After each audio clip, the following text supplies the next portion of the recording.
Okay, so I welcome everyone to the 62nd LA Jews for Peace Zoom with Guy Hirschfeld and Gali Hendin of Looking the Occupation in the Eye. When I first read about Looking the Occupation in the Eye, I was immediately interested because I understood that group is similar to us, to LA Jews for Peace. I saw Looking the Occupation in the Eye and LA Jews for Peace as brothers. We're both small groups. We both share the belief that ending the occupation is the key to peace and justice, and we're each fighting that battle in our own way. Guy and Gali are with us today from Israel to explain to us how Looking the Occupation in the Eye sees the situation in Israel-Palestine and what their group is doing to fight the occupation. As I said, both Guy and Gali are founders and key activists in Looking the Occupation in the Eye.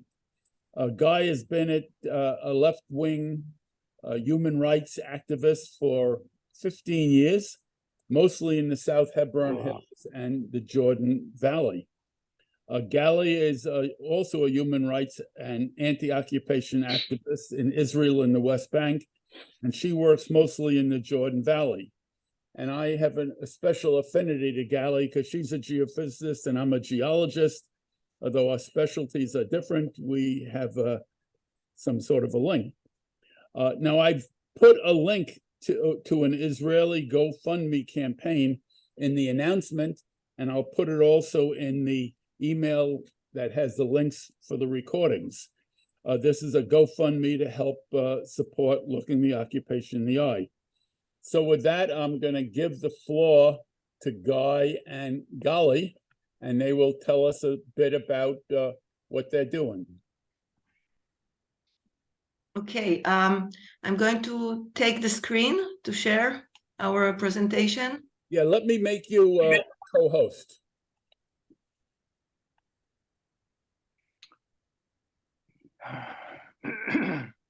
Excuse me.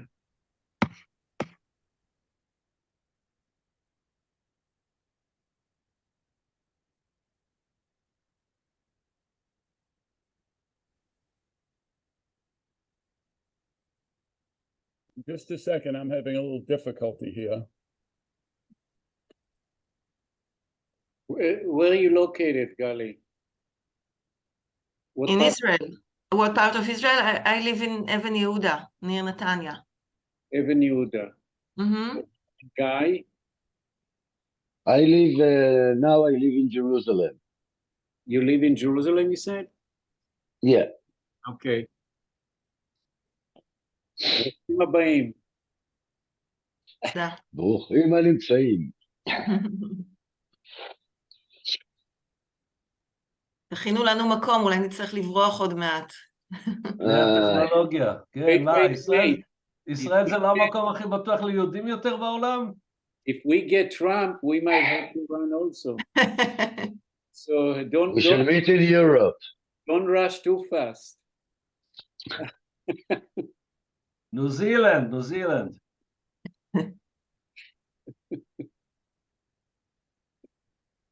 Oh.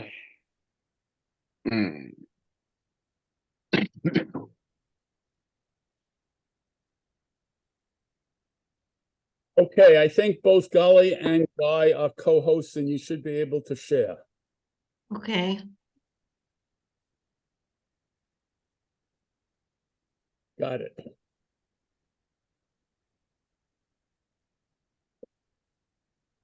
Can you see my screen? We do. Why is it not? Oh, okay. Guy, you want to start? Okay, I will start. So good evening for you all. We shall start in just explain how we started on this project. And can you, no, we start with another, you will start, Gali, with Biden, what he says. Okay. Very relevant for now. Yes, this is just from the beginning of the war, but he kept repeating this idea of two-state solution and the day after. So we are really, really hoping this gives us a little bit of hope. But as you said, if Biden is not going to stay for long, we don't know what's going to happen. So this is a quote from Biden. There is no going back to the status quo as it stood on October 6th. That means ensuring that Hamas can no longer terrorize Israel and use Palestinian civilians as human shields. It also means that when this crisis is over, there has to be a vision of what comes next. In our view, it has to be the two-state solution. I continue to be alarmed by extremist settlers attacking Palestinians in the West Bank, adding fuel to the fire. They're attacking Palestinians in places they're entitled to be. It has to stop now. And this is where it connects to us, to Guy and me, and to all the Israeli activists, because we are the first witnesses of this violence, the extremist settlers' violence in the West Bank, where it is escalated since October 7th, and we'll talk about it as we progress with the presentation. Yeah. Okay. So this is now the situation now, and basically what now we believe is that you need to put pressure, but we shall talk about it later. Looking the occupation in the eye, established in the end of the 2020, end of 2021, sorry, after the Balfour protest that was once again against the Bibi government, against Bibi himself. Myself and few other activists came to Balfour to the protest. There was kind of a compound over there, and we were part of the democratic struggle. It was new for us, and it was new for the democratic protest. They've been together since 2016. And we came and we were new over there. And what we found out is when we spoke with them, when we showed them the daily activity we are doing, what's going on in occupied Palestine on a daily basis, not what they hear in the news about terrorists that coming and stabbing or bomb civilian or soldier. When they saw how the police, how the army, and I will use the pairs of Jewish terrorists. For me, they are Jewish terrorists. The people we are dealing with, people sitting in the outpost. So when they saw it, how they harassment all the shepherds, the community shepherds, it changed something inside them. They didn't knew what's going on there. I always blame them because I'm saying like you didn't knew because you didn't want to know. You took your heads, your eyes to the other side. But when we put it in front of them, they started to join us. And then we understand that if we bring the occupation to the people, to the Israeli people, to the democratic people, they can't ignore it anymore. So then, together with some of the democratic protests, we started this project in September 2021. Let's go on a little bit. Another one, Gali, please. You want to talk a little bit about what we see in the pictures, or we'll get to that later? Yeah. Okay. You can explain. Okay. A little bit, a collage of a little bit of activities from ground. So in I'll start from the top left and then go right and down, okay? So in the top left, you can see a water tank connected to a tractor. This is in In the occupied territories, this is how the Palestinians shepherds community, how they get the water. They don't have a water source. They have to buy water, very expensive for them, especially because they're very poor. They have to buy water, it's very expensive, and carry it by themselves with old trucks and tractors and vehicles. They get sometimes stopped by the police, and they, confiscated. confiscate their vehicles because it's not legal. The settlers can come and just sabotage the water. The army sometimes shoots the water tanks. So water, this is a big problem in the West Bank for Palestinian communities. We'll talk about it later. Next picture, you can see this is Issa Amro. He's an activist, a Palestinian activist, non-violent activist in Hebron. This is where he stands in Hebron and explain sometimes they have, Shovrim Shtika, this organization, breaking the silence. They deal a lot with Hebron. They bring a lot of activists and just the Israeli public who are interested in the occupation. And this is one of the trip that they do to Hebron, and Issa is explaining. Issa got arrested, I don't know how many times. Yeah. Hebron is a very tough place. Next is the Homesh. This is where the settlers go back to Homesh, which is an outpost that has been declared as illegal by the Israeli Supreme Court, and they get back to it all the time. Of course, very violent outpost. We go down. This is the Sheikh Jarrah. Sheikh Jarrah is an East Jerusalem Palestinian neighborhood, which taken down by the Israeli settlers. They deport the residents from their houses. This is a young boy. I took that picture. It's 2 years ago in one of the demonstration. Young, brave Palestinian boy. He's from Bet Hanina. I remember I was very impressed by him. As you can see, he's standing with the Palestinian flag against the Israeli brave soldiers, and he's just waving for peace. Next, this is Homsa in the south of the Jordan Valley. A big community of Palestinian shepherds that has been evacuated by the army. Not just evacuated, it's been demolished by the army like 8 or 9 times, sometimes leaving hundreds of people and sheep and herds in the middle of the summer, almost 50 degrees centigrade, no water, no food, just leaving them there. Next picture is Hawara, which I think you heard the name. Big pogroms by settlers coming down from Tzhar and other outposts. So this is just a little bit of taste, pictures taken by our activists on the ground. I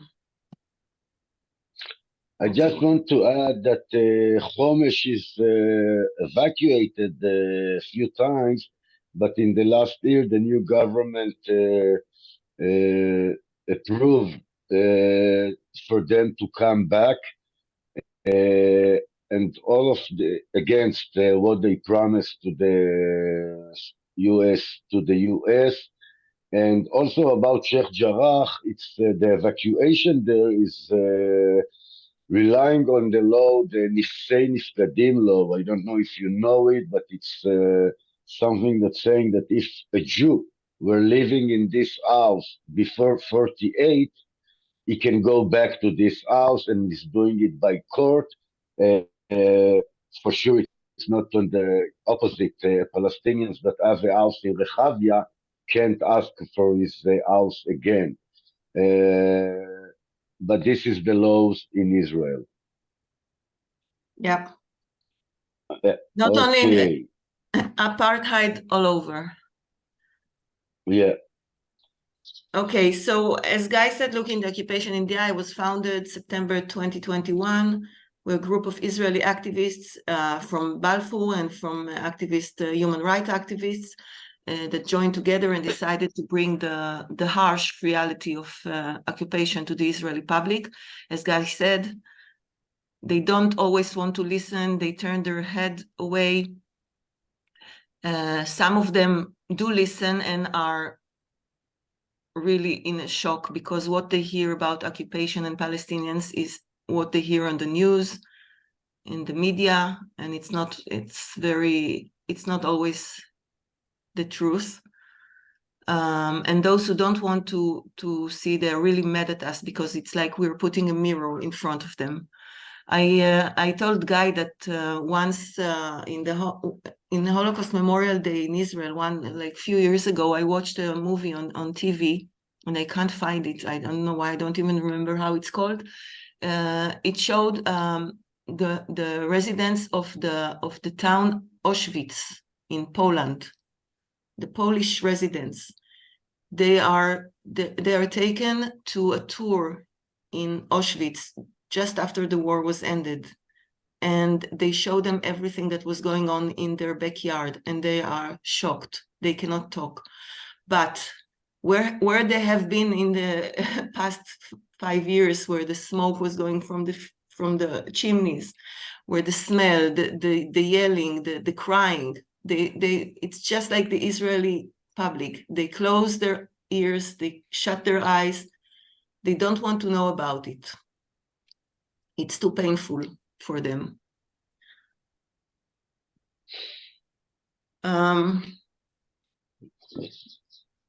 Our main goals, placing the occupation at the center of the Israeli discourse, making it an agenda, because people, we stand in the streets in the middle of Tel Aviv with our signs of occupation. I'm talking about before October 7th, okay? Now it's a completely different situation, but that's what we did for 2 years.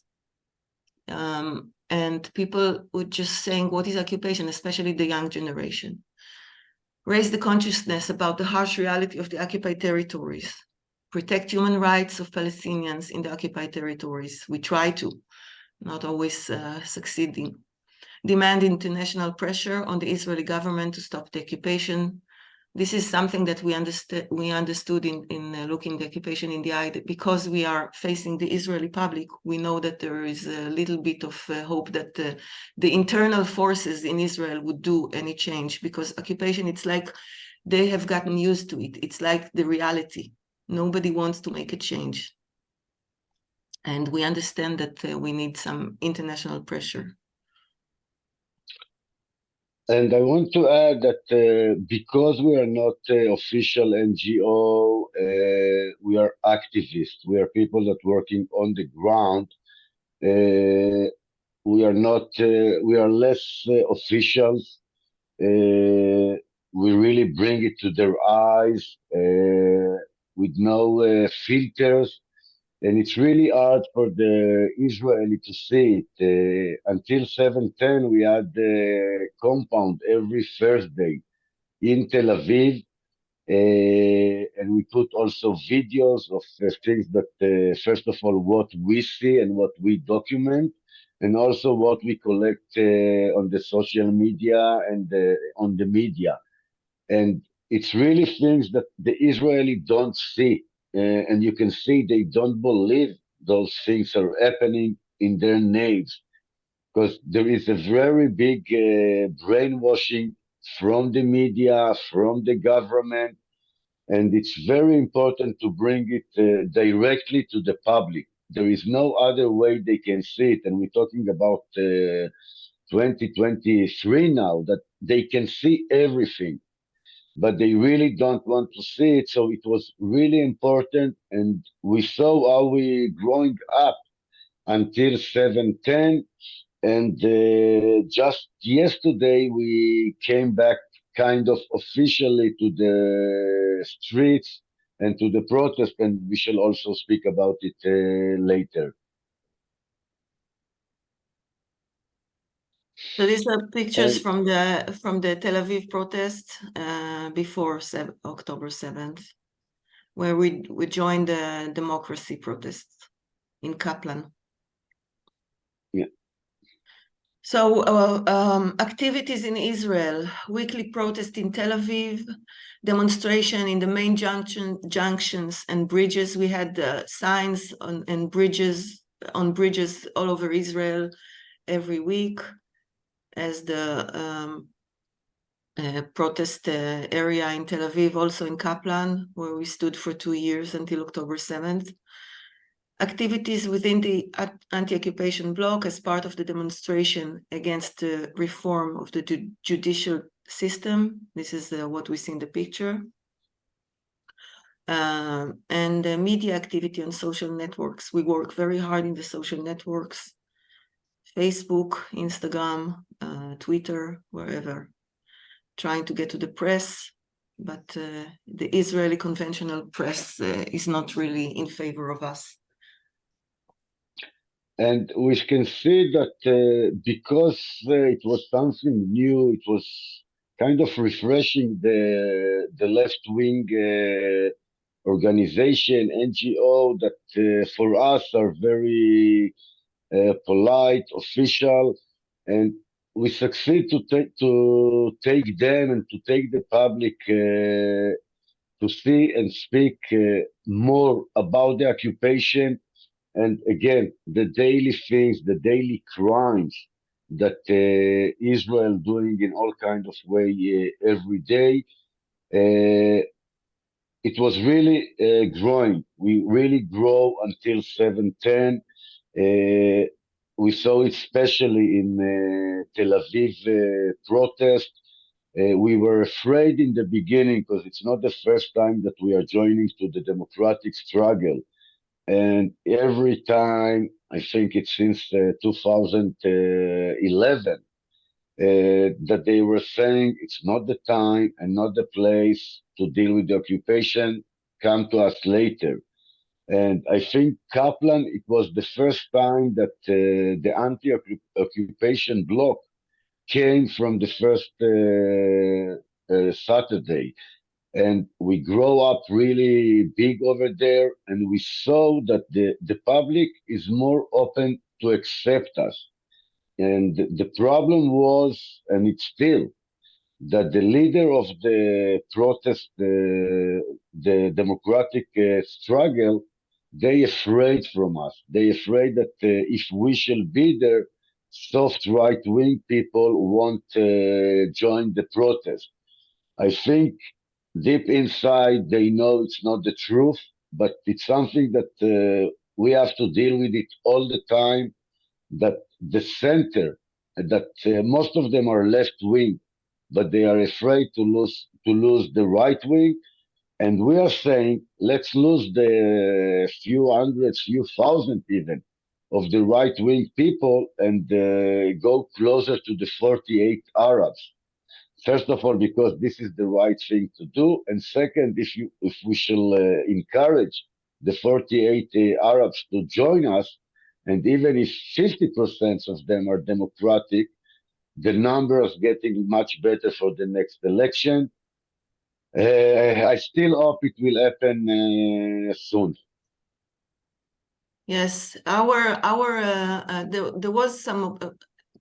As Guy said, the circle of people that joined us or were interested in what we had to say in Kaplan in the big demonstrations was growing until October 7th. But there was a lot of objections also, and we got sometimes violent response from people who are fighting for democracy because they couldn't agree with our main signs said there is no democracy with occupation.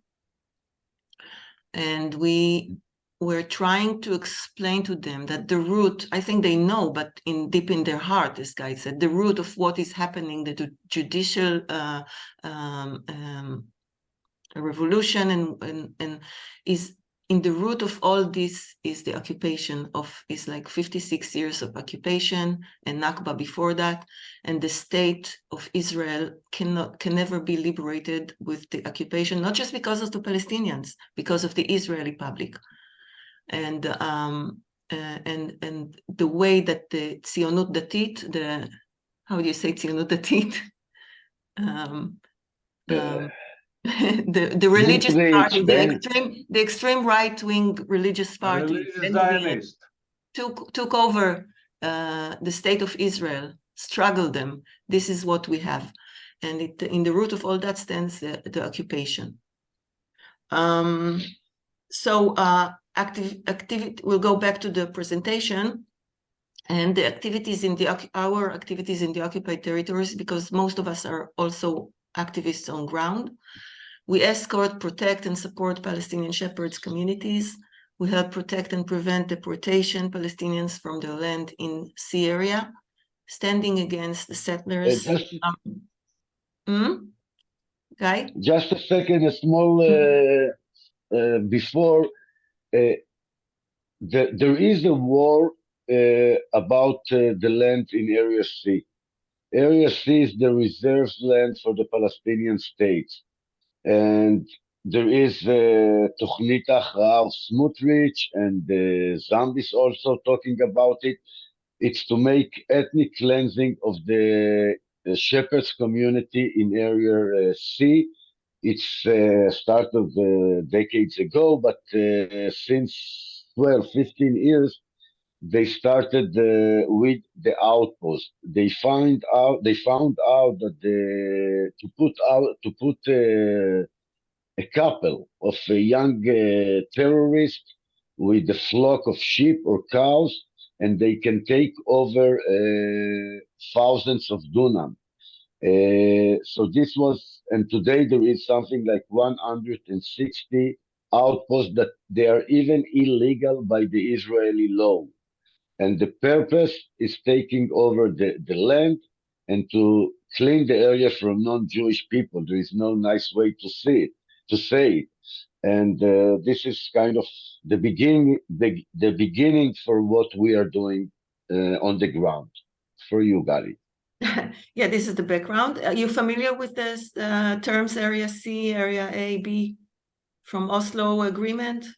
Maybe you should say it in 2 sentences to remind people that the differences and how much the area is. Okay, so a very short brief. The Oslo agreements, they divided the occupied territories to Area A, where the big Palestinian cities are Ramallah, Shechem, and this is completely in the Palestinian Authority control. B area is half and half. It's like it's Palestinian Authority, but coordinated with the Israeli army, which is the sovereign in the territories.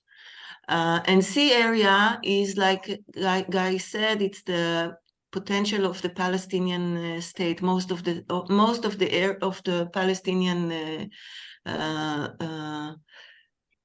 state land is in the sea area, and this is where the struggle is, because it's completely controlled by the Israeli.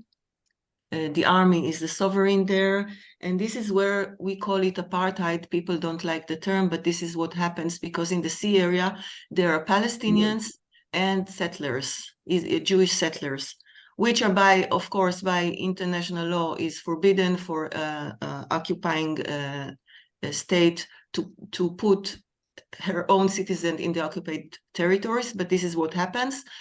By the Israeli law, the settlers are legal. By the international law, they're not legal.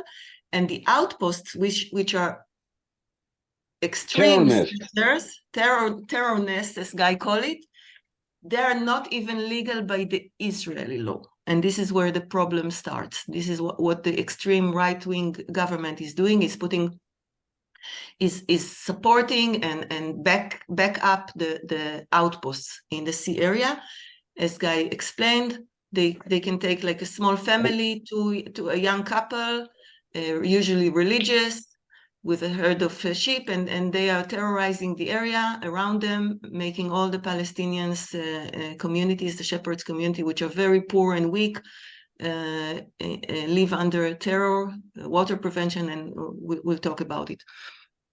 So And we I are just trying, want to add, yeah, Gali, just for a second, I want to add that Area C is something like 60% of the land.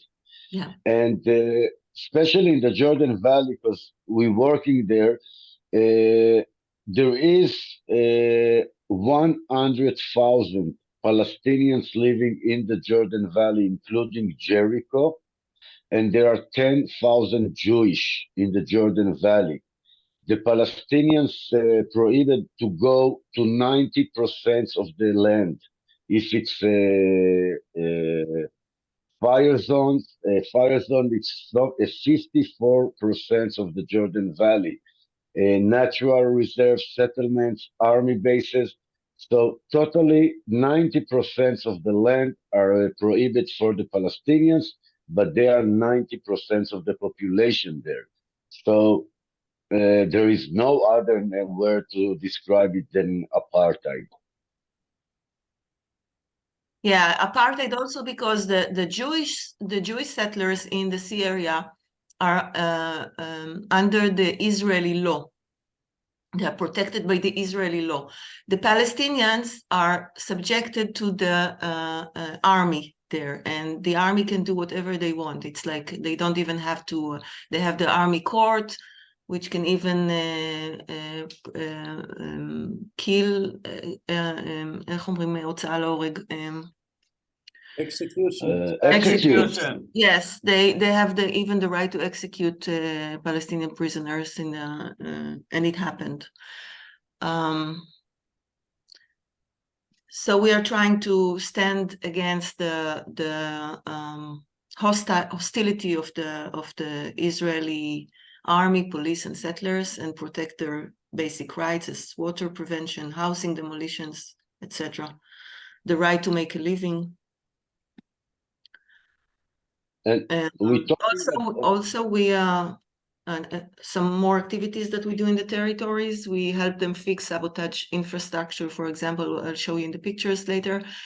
Sometimes the settlers would sabotage their water pipes, their other infrastructures, and we sometimes come and help because if they fix it, they are getting terrorized. We also, when we are there, we always collect and document everything that we see, a new outpost, a new infrastructure that the settlers are trying to put. We used to stand until October 7th in solidarity demonstration in Zaatra, which is Tzomet Tapuach, in the sea area, solidarity with the Palestinians because they are not allowed to demonstrate at all. So we stood there for them with our signs of looking the occupation in the eyes in Arabic, and we got a lot of support from them. It was really heartwarming. And then the big project that Guy will talk about, it's Guy's baby, the Daily Youth Center that Mr. Klim is co-founding with the Palestinian activists in the Jordan Valley. Guy, you want to add some more? Yeah, so basically this is what we're trying to do, is to be with the shepherds community. We've done it very successfully until 7/10, but everything is against, first of all, against the Palestinians, but also against us. And now we are in very critical times that after something like 15 years and under the war now, they succeed to take out something like 20 big communities and a few dozens more of shepherds community that had forced to leave because of violence, and they couldn't stand it anymore.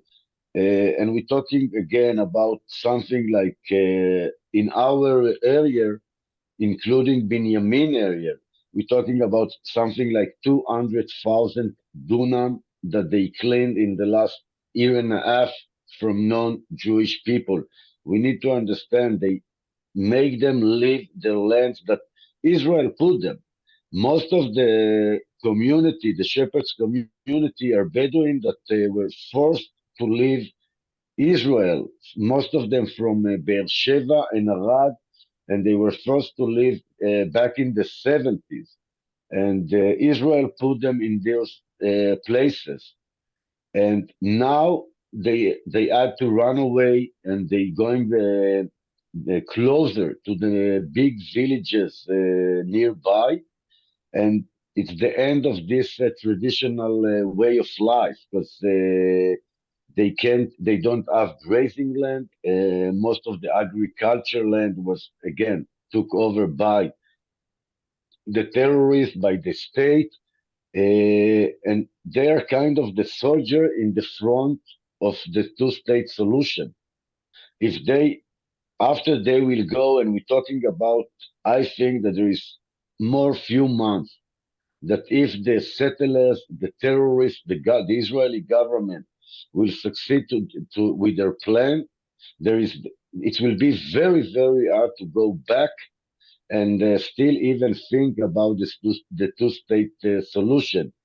And this is the it was the right time to stop it decades ago, but now it's kind of the last timing that we can stop it and make the two-state solution possible. Otherwise, it's going to be very, very, very bad here. So, and this is a lot depend again on the international community, especially on the USA. And about the center, like Gali says, this is the kind of my baby.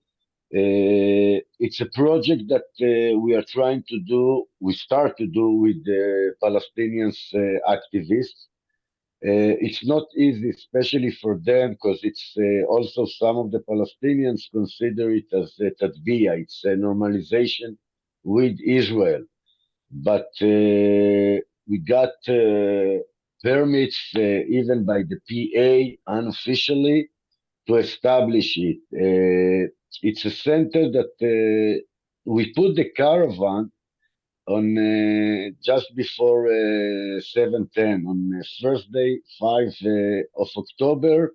We put a caravan in a place in Uja. It's we rented a yard that part of it is area A, that basically we are as Israeli don't allow to go there, and part of the yard is area C. The plan is to stay there for 24/7 presence of activists, because anyway we're staying there now because of the war. We are staying in some of the communities 24/7. Otherwise, they will have to go away, run away also.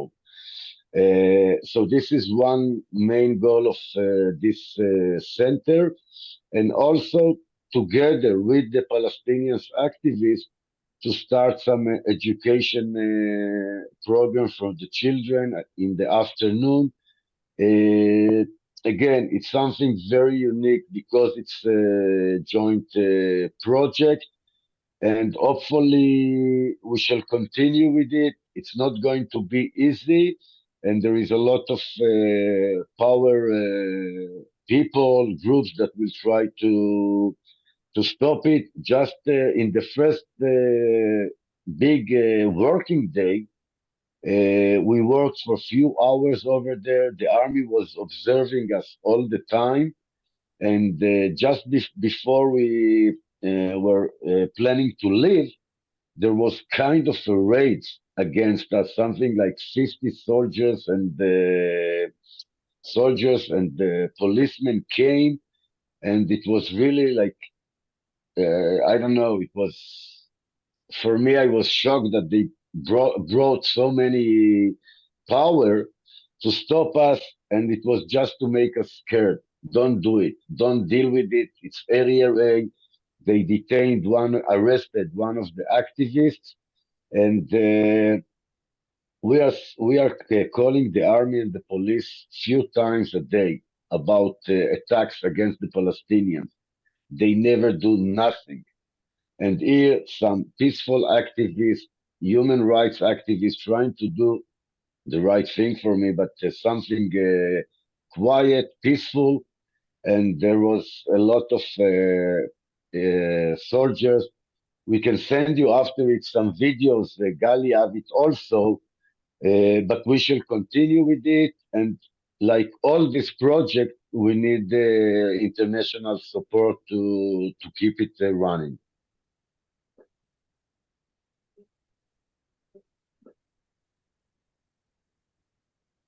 Okay. There's some pictures. And I think this is in Rashash, Guy. This is this is Rashash, a community that already left. It's not left, forced to leave. They ran Uh, away after They ran October away. 7th because of these creatures that are terrorizing them from the outposts around. They come and they visit. Sometimes they come during the day. A lot of time they come during the night, and they make pogroms. See, this is the housing of the Palestinians. It's very, very And easy to demolish. You don't need tractors or heavy mechanical equipment. So this is what they do. They terrorize. yeah, even in their, we are sitting in some of their WhatsApp group, and even over there, they don't scare, they don't shame to be proud in what they are doing. And they talked about in the 7/10, and then in the 10 of October, they came for a very big community named Wadi Sik, and they told them you have 48 hours to leave the area. It was Tuesday, and then on Thursday morning they came, and we send warnings to everyone, to the police, to the army, to the secret service. And on Thursday morning they came something like 40, 50 Jewish terrorists, and the Palestinians just ran away from their land. They were beaten. Some of the terrorists in uniform and without uniform caught some Palestinians and also Israeli activists. They kept them for a few hours. They kind of tortured the Palestinians. And after it, they publish and they make the connection for Deir Yassin. If some of you remember, it was back then in 48, I think.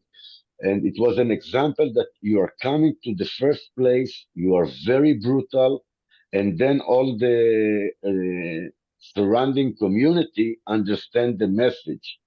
And we saw it that after Thursday, 12th of October, some of the communities, even without nobody came to them, like they suffer it from a long time.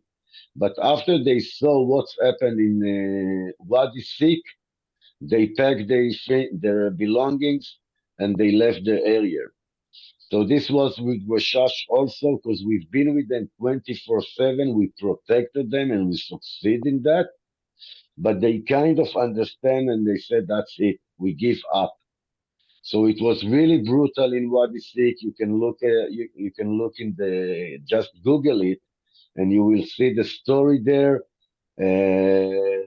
And this is the way they work, to scare, and this is terror. This is terror. And this is all done back up with the army, cooperating with the Israeli army, the IDF, and it was like that until October 7th. This is one of the main reasons why the army was not there to protect the Israeli citizens in the south, in the Gaza Strip, because the army is occupied in the territories because of occupation, because they have to support the ethnical cleansing of the Palestinians.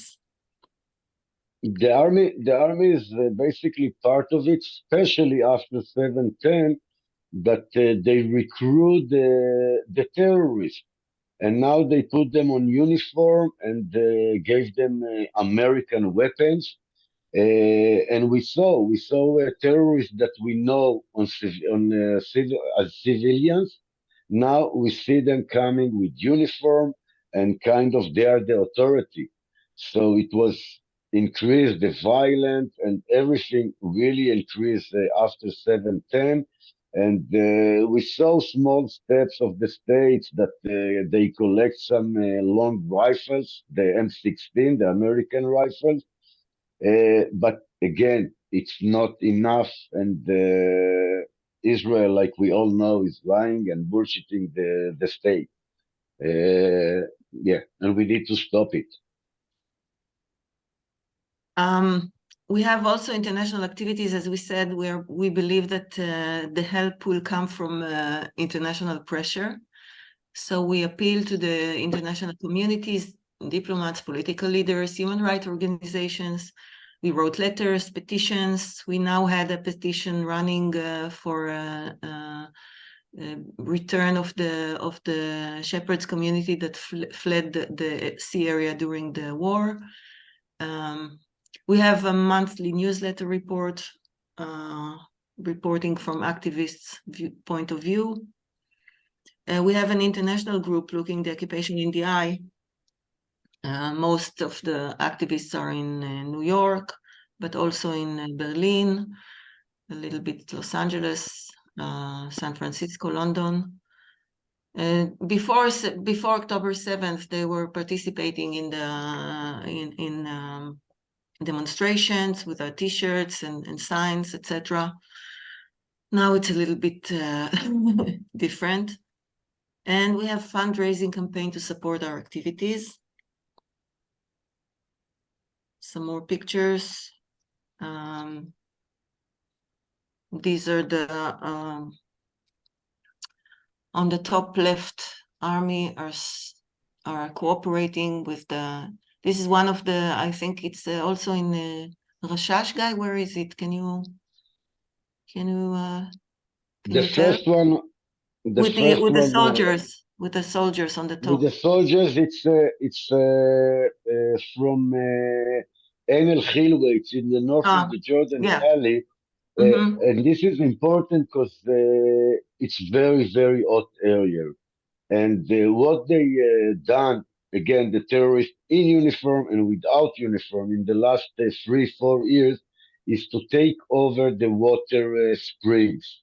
There are some still water springs in the Jordan Valley, and they are just coming, those youth guns, and they put fence and put a sign that it's a memorial for someone, and that's it. The community that used this water for 56 years of occupation now can go and give water to the animals. And if they need to bring more water, and Gali spoke about it in the beginning, it's very, very expensive for them. So this is in a place in En El Khilwe, and the picture just below it with the cows, it's the En Sakut, also in the north of the Jordan Valley. Today there is a fence that all around this place. And in both places, we're talking about private Palestinians' land. But yes, and nobody cares. Yeah, and when they put the fence, it's not written there, but it's like an apartheid fence because they have cameras there observing whoever gets inside, and if a Palestinian gets inside, immediately there is the army comes and just arrest them or get them out there. It's totally apartheid. You can't. I'm sorry, there is no better word to describe the situation. Next, there is the demolitions in Wada 6 school. They had a little school there for the children of the Palestinian community, shepherds community. I think it was put on by the European Union, demolished by settlers, who you can see there. Let's talk about the bottom middle picture. The guy there, I think, I'm not sure, but I think he is one of the new army units called Sfar HaMidbar. Just a second, Gali. Because Yes, this morning in Haaretz, yes. they closed this unit. Yeah, they said they Kind of. closed Yeah. okay, let me tell you a little bit about this unit. Yeah. Until this unit was founded, I think only a year ago or something. I don't know. 3 Recently, years ago, I think. recently. Yeah. All this what we called Noar Gvaot, hilltop youth. They were considered by the army unacceptable because they are wild, they take drugs, they are violent, they are גזענים, נו, איך אומרים גזענים? Racial people. Yeah. Racial people. Jewish priority people. So the armies would not take them. And under this very right-wing government, they founded a special unit for them. It's called Sfar Midbar, and they are. And the intention of this unit is to take. You see, how do I know that it's a soldier from Sfar Midbar, from this hilltop youth unit? Because he has long hair. He has this shtreimale on. How do you call this kippah? So it's not a regular. Look of Israeli soldier, because they have to shave their heads. For them, it's a special unit, and they are the target of this unit is to actually to do the ethnic cleansing, to work in the occupied territories along with the outpost guys, and they say to protect from the Palestinians. We say to cleanse the area from Palestinians. They are very brutal. They were part of the attack. The attacks in the Jordan Valley. And they are backed up by the government. They can do whatever they want. So now today it was published in Haaretz. We know about it for a few weeks. But the problem is that they are not going to take them out of the army. They are going to put them in Kfir brigade, I think, Hativat Kfir. That if you remember, Elior Azaria is from this unit. So again, it's something that they kind of, I think, bullshit everyone, because they are not going to take them out of the army. They're just going to put them in our other unit, and then it's kind of spreading this terrible things all over the army. And this is what they are going to do, and this is another thing that especially the state are trying to stop. But one of the problem that the states, the diplomatics, they know Israel is lying to them, but they kind of again looking to the other side and saying, okay, and this is something we need to change. Okay, and then came October 7th and changed everything for bad.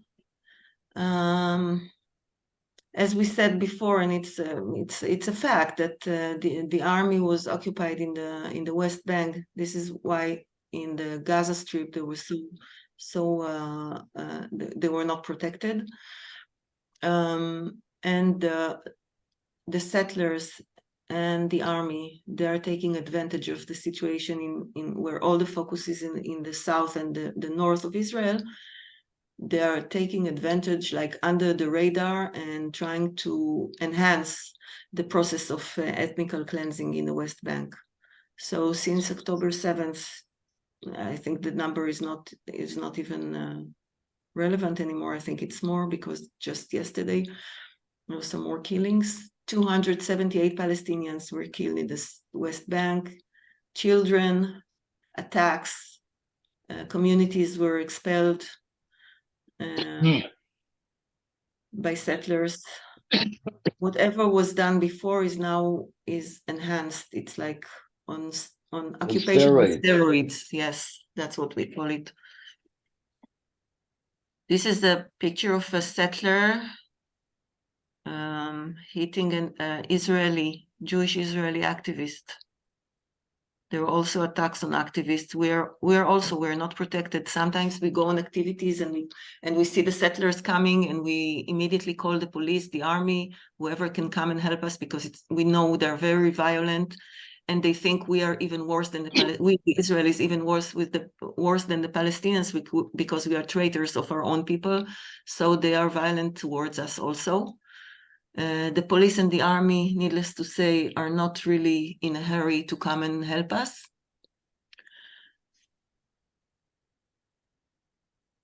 Yeah, we are part of the enemy for them.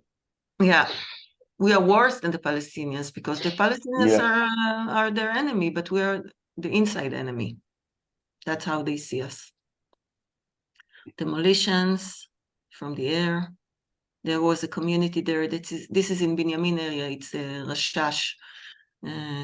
After they fled, they ran away after October 7th because they couldn't take it anymore. We just got back to the streets and asking for ceasefire, for political solution. It's done very, very lightly, because the Israeli public is still under the 7th of October trauma, and it's very sensitive, but we try to say what we think and try to explain to them that what else should happen until you understand that Gaza is part of the Palestinian area, and there is one solution to Gaza and to the West Bank and to East Jerusalem, and it's not army solution. It's not a Not military. military solution. It should be political solution.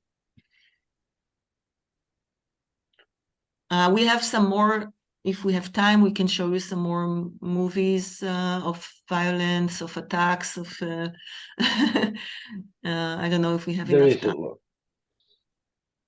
But what if you want, we can see it later, but it's really important because we are working the way I see it. First of all, to raise the awareness of the occupation and the need to finish with it inside Israel, and to make the public understand that every time that someone from abroad saying something against Israel, every government, they start straight put it under anti-Semites.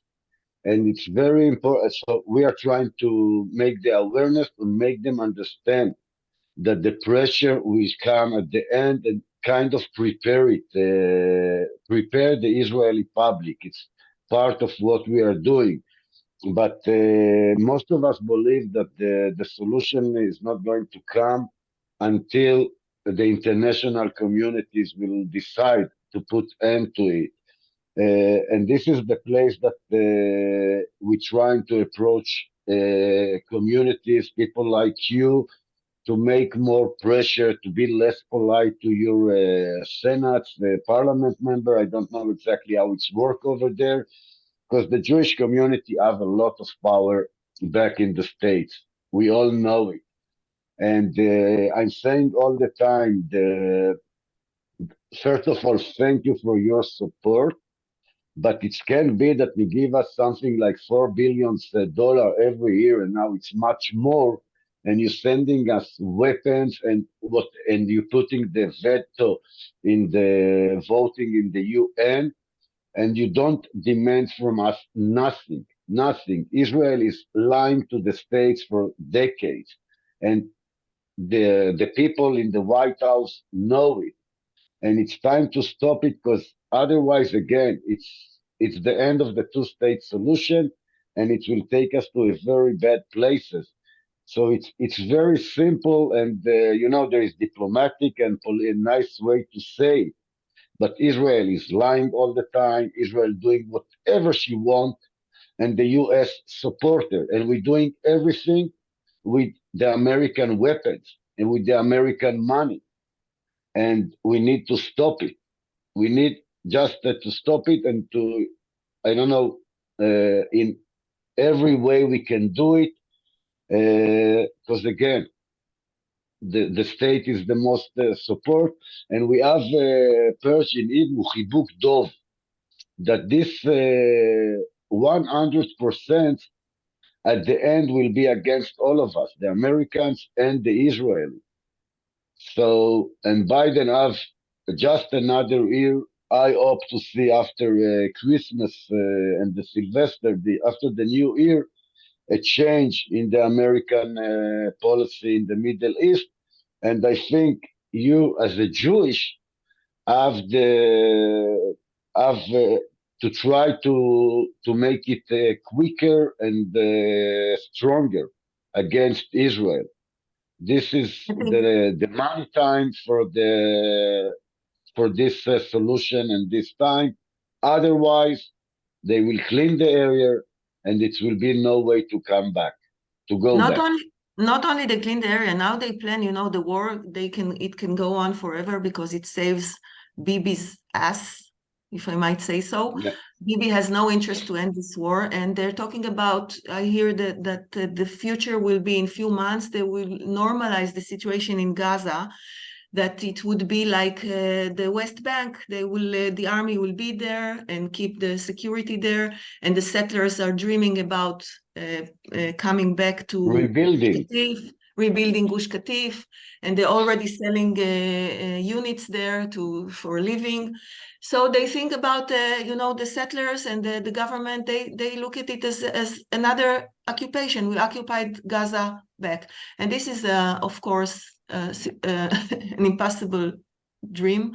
And as we say in Israel, just for to sum it up, we say in Hebrew, "Im lo nigmor im hakibush, hakibush yigmor otanu." It means that if we don't finish the occupation will finish us, and it will kill us all. And the next round will be lethal. So even the Jews in the diaspora, that they care about Israel, they see Israel as their place of hope, the land of the Jewish people, it will not exist the next time. This is if we don't stop it.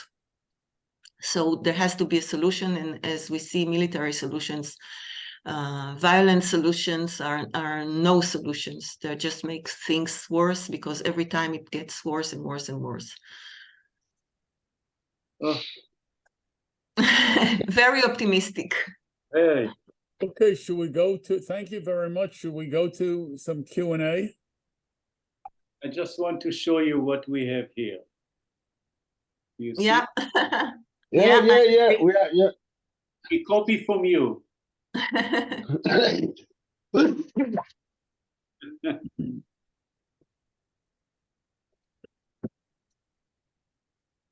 Tony, unmute yourself and go ahead.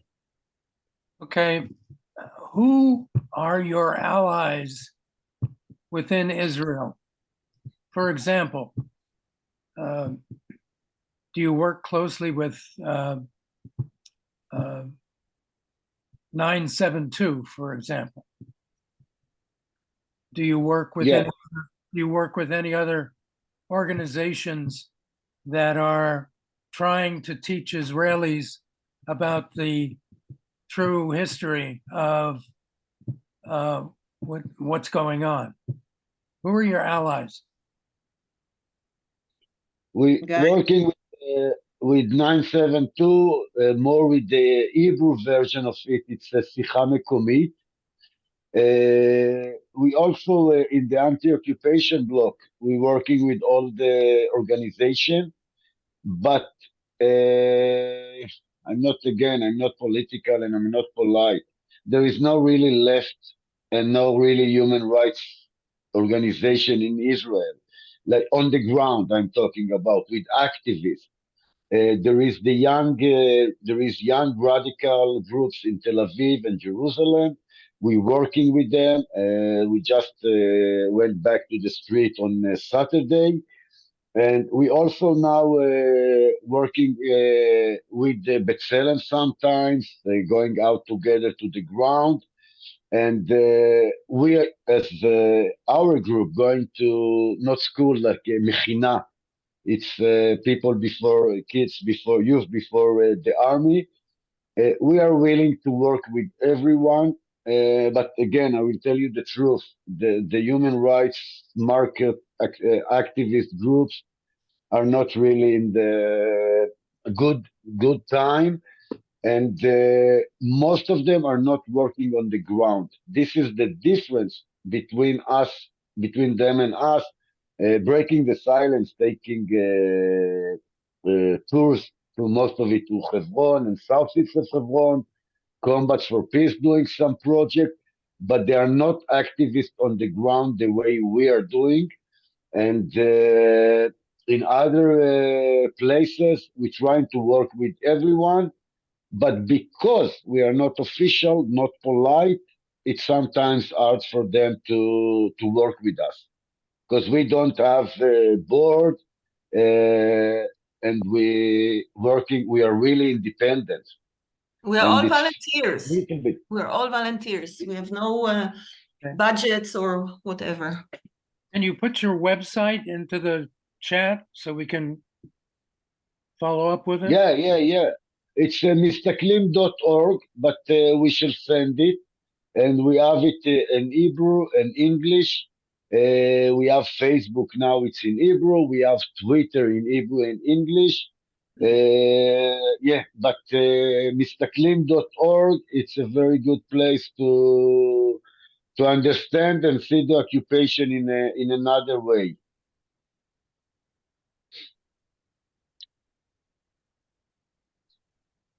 I have a question.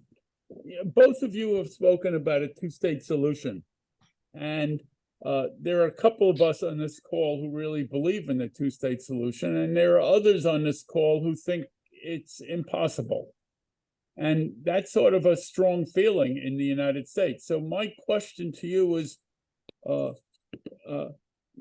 of you pointed to the two-state solution as the way to the future. What do most Israelis think about the two-state solution? I don't know. I don't know what. No, first of all, I don't think the Israeli really thinking about it. But the pools, if you will take deep pools, most of the Israeli are still going with this idea. But I will little bit back, looking the occupation in the eye, don't support any kind of solution. We just want to end it because, again, some people think for the two-state solution and one for the one-state solution. And just yesterday, or maybe on Friday, there was a big article with Yair Golan. He is not my favorite, but probably is the most Is the least man. worst. The least worst. And he was talking there that, and I think it's realistic, that the two-state solution is still on the table. We're talking about, the settlers saying it's impossible. We are something like 500, 600,000 over there. But if you're taking the last few plans since Clinton or even before, we're talking about evacuation of something like 70,000 Jewish outside from Palestine.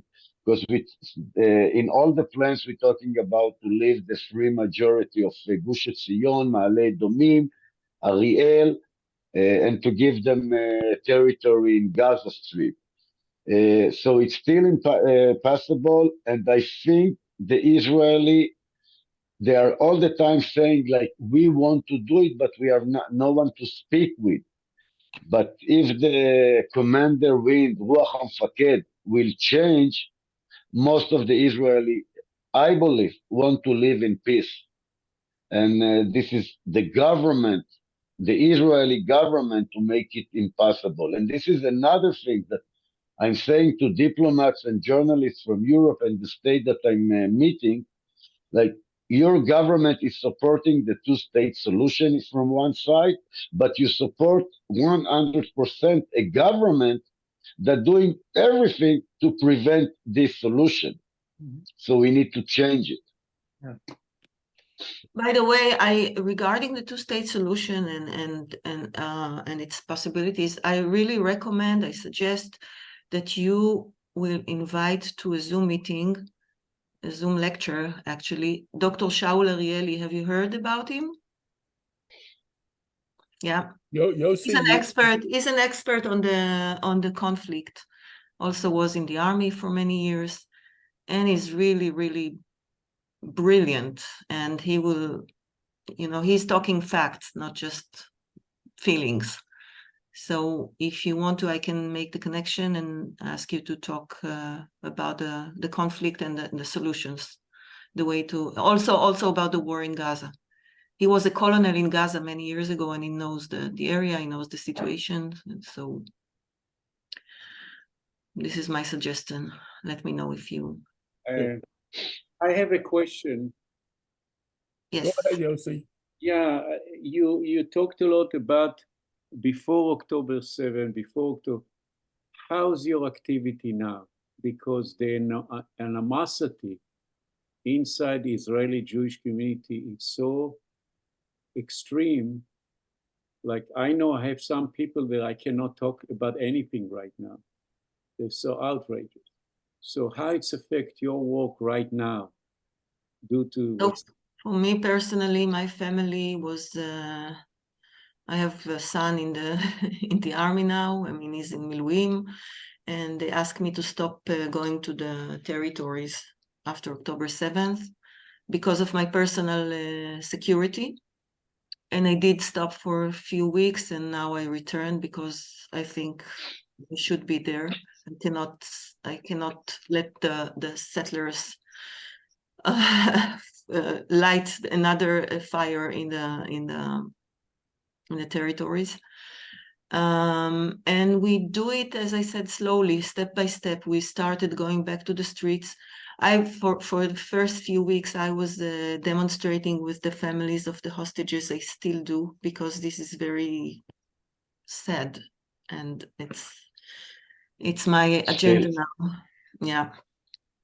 It was really... Of course, it also from my point of view, the hostages should have been released the first day, letting all the Palestinians prisoners out, ceasefire, whatever it takes. First, free the hostages, and then we do it slowly, step by step. We started with the hostage. Some of us started with the hostages, and then ceasefire. And then we go back to, there is one of our activists, Yaakov Godo, lost his son in the massacre in one of the kibbutzim there in Kisufim. His son was with his family. They were living there with his family, 3 little children. On October 7th, the Hamas broke into their house. They were closed in the mamad, in the security room, for 25 hours. He was guarding the door, and then they shut the door, and they managed to kill him through the door.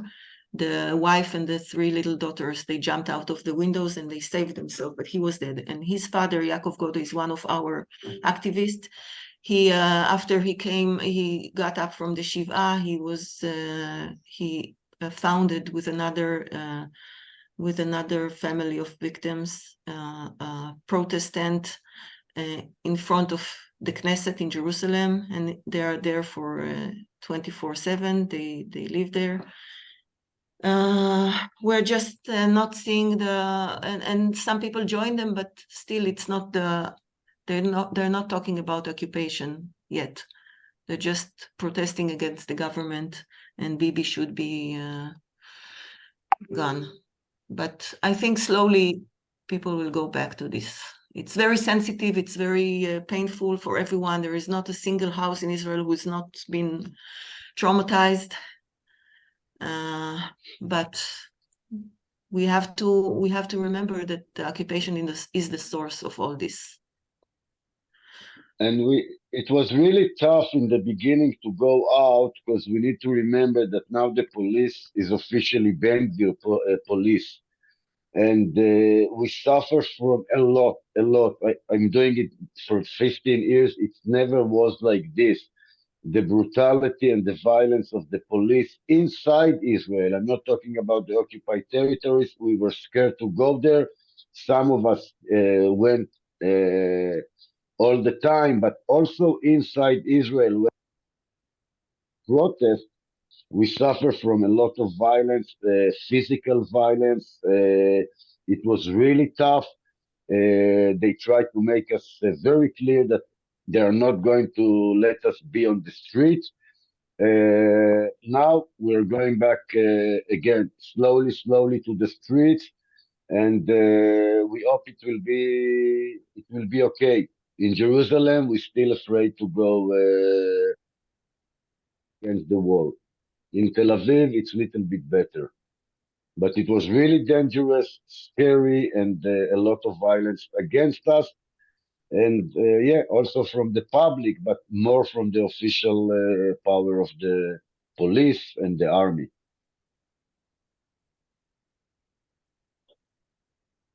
There was a recent article in the Los Angeles newspaper that a lot of the violent settlers are American. Do you see that? Yeah. Yeah. Also German, as I saw last Saturday, I have this really authentic film from just 3 days ago. On Saturday, I was in Marajat in the south of the Jordan Valley, guarding the community, and came settlers from the Mevot Yericho. They were dressed up as the soldiers. And they started, and with weapons, of course, they're not soldiers. And one of them started like a horror show of really, he was a psycho, I think, and with a gun. This is he was talking German, a lot of German, so he's not American. But also there are a lot of American hilltop youth and settlers. They have a lot of friends back in the States. They're getting most of their money. I don't know if most of the money coming from the state, but they in really good relationship with the evangelist communities. And yeah, you can hear a lot of American accent with those terrorists. I think this is something the state is trying to deal with.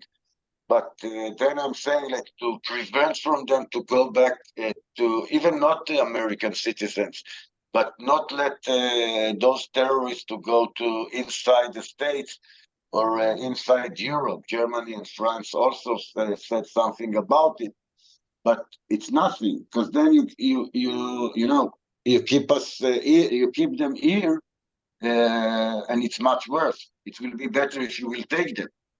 So you need to, if now for the states, they're talking about not letting the violent terrorists to go inside, there is the most violent terrorists are wearing suits. And this is who you need to deal with, not the terrorists on the ground. The terrorists with suits that coming to make awareness to their ideology and to raise money. We have, for example, Yossi Dagan. He is one of their leaders. And he's running, I don't know about the States, but I know he's running in Europe all the time. And nobody's, he's getting against, he's going against what the EU, what the states believe. And they still let him inside to make his propaganda. So this is something, again, to stop the terrorists in the suits. This is supposed to be the main goal. Yossi, did you have anything? You asked me something? Sure. Did you have a comment? No, it's okay. Just, let's leave. We are here in a comfortable place, watching the news, watching the horror from on the TV from what's happening in Gaza. I know very much that the Israeli TV, it's completely sealed the Israeli society from what's happening in Gaza. But I follow what you did in Israel, you're doing in Israel, and how do you say in Hebrew, אני מוריד את הכובע. I used to be activist in Israel, and I know how difficult for anybody who opposes the occupations, because it's not just the government, it's part of the Israeli public, it's the media.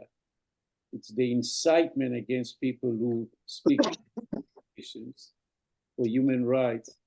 You know, it's for those Israeli Jews who are doing this work, people don't really understand against what they're running every day, what they're doing. So I really admire your work. You know, I used to be part of it until I moved to the United States, you know, so you deserve all the respect from people who care about human rights and dignity for people, you know. So I really appreciate you. Thanks. Thank you. Yeah, same here. Keep up the struggle. We need help. Yeah. Okay, and I will contact you, Gali, about honorariums and so on right after this. And if you can send me the name of that person that you suggested a little bit ago. So, Mhm. If you can make a contact with him, because I heard him personally because I'm part of Abraham Initiative. Maybe Mhm. Oh, okay. he gave us a presentation a few years ago when I came to Israel. And also we went to see the border, the Green Line, and he explained to details how it was created and all this. So he's very knowledgeable. Yeah. And about the settlers also and all this. So he will be a very interesting guy to listen to. Mm-hmm. Yeah. I agree. Gali and Guy, thank you. I have to leave. and we all Thanks. have to leave. So I thank you. Thank you all. Thank you all so much. We'll keep in Good luck touch. to you. בהצלחה. Thank you. Bye-bye. Thank you. Bye bye. Bye. Bye. Bye-bye.